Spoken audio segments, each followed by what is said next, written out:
Good evening, everyone. Antonio Latona, 29 Samuel Ave. I'm going to start off with repeating what Dominic said, acknowledging first day of school here in Clifton, and wish our Mustang students, teachers, staff, our paras, bus drivers, and the whole support team an amazing 2022 school year. Secondly, I'd like to wish my very good friend, Caitlin Webb, a very happy birthday today. They say once you turn 25, you can't say a girl's age, so to my good friend Kate, happy birthday. Let's talk Clifton. Congratulations to the 17 other candidates certified for the city council race. I'm happy the residents signed our petitions to put us on the ballot. We all have positive ideas and love our city and want the best for it. So again, to the candidates, the residents supporting us, please let's keep this election about the major issues affecting our city. There's no time to waste for petty politics or personal attacks. Last council meeting, you heard me speak about my contract with Clifton. I will continue to share those ideas and promises I make with you as I ask for your vote. They're big things, and there's the little things that affect our daily lives, and ideas and suggestions I will bring to the council table for discussion to improve our everyday living.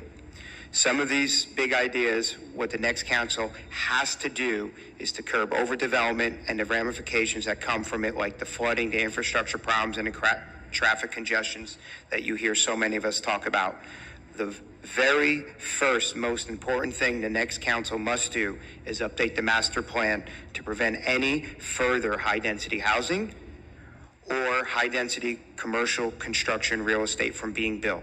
It's very clear that the residents and the taxpayers of our city would like to call a timeout.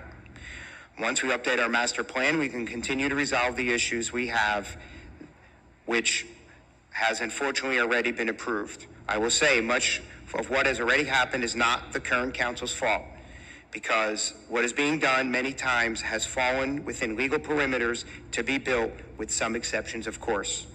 But we just talked about the Valley Road, putting Raymond Terrace House at 522 there to build 24 homes. We can't let that happen.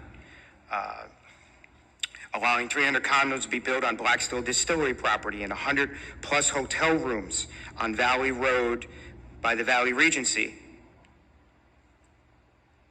should not be built to those massive scales. We just had the Third River flood report. We all know water goes downhill. Allowing that hotel at that size to be built is only going to make the problems worse. The previous council could have done over the years, what the previous council could have done over the years is update the master plan, because years ago we lost a court decision to build on Grove Street, as some of you remember. In that decision, the judge ruled the city's failure to update the master plan was the cause of the decision, and that is why it must be the next council's first priority to do a more intense update to our master plan. I'm for smart and sane development, but what I'm against is any development that will drastically change the landscape of our surrounding neighborhoods. You will hear me say many times, we can't change the past, but together we can fix the future. Then there's issues like transparency, which we often speak about. I'm sure I'm not alone when I see someone step off the dais with a conflict of interest on a vote, but no explanation is given. When a conflict arises, the public deserves to know what that conflict is. Secondly, budget meetings. As we all know, residents can't make all meetings, but those meetings should always be taped and televised. And any time when the council meets in quorum, our budget is discussed. It's usually at 9 a.m. on a Saturday morning. It could be raining, snowing, inclement weather. There's no way for residents to hear the roundtable discussion. This is why part of my contract with Clifton is I will push that any time the council meets in quorum, those meetings will be taped and televised so the public can be part of that the conversation. Again, congratulations to all the other candidates. I look forward to the town hall meetings, the online forums where the residents can hear our platforms and decide who they will like to represent them the next council term. Thank you, and everyone have a good night.